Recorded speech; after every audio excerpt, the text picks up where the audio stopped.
শ্রীকৃষ্ণকে বলা হয় পূর্ণ পুরুষোত্তম। একজন পরিপূর্ণ মানুষের সব গুণ তার মধ্যে প্রকাশ পেয়েছে। এই 16টি কলাই দেখায় কিভাবে মানুষ চরিত্র, জ্ঞান ও আচরণে সম্পূর্ণতা পেতে পারে। প্রথম 4টি কলা জ্ঞান, করুণা, সাহস ও নেতৃত্ব। আধুনিক জীবনে এগুলো মানে হল পরিষ্কার ভাবনা, সহানুভূতি, দৃঢ় সিদ্ধান্ত ও সঠিক দিক নির্দেশনা। শিল্প, কৌশল, পরিকল্পনা ও স্পষ্ট যোগাযোগ, এই কলাগুলো শ্রীকৃষ্ণকে করে তুলেছিল অসাধারণ। আমাদের জীবনে দক্ষতা, সৃজনশীলতা ও যোগাযোগই সাফল্যের মূল চাবিকাঠি। ধৈর্য, সাম্যবোধ, নিয়মানুবর্তিতা ও আনন্দ জীবনে ভারসাম্য আনতে সবচেয়ে জরুরি। শ্রীকৃষ্ণ দেখান কিভাবে শৃঙ্খলা বজায় রেখেও হাসি মুখে জীবনযাপন করা যায়।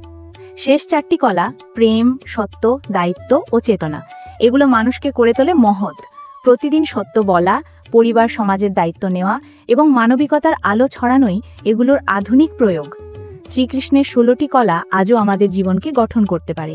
ব্যক্তিত্ব, আচরণ, সম্পর্ক সবকিছুতেই এই গুণগুলো প্রয়োগ করলে মানুষ শুধু সফল নয়, হয়ে ওঠে পরিপূর্ণ। এই কারণেই শ্রীকৃষ্ণ পূর্ণ পুরুষোত্তম।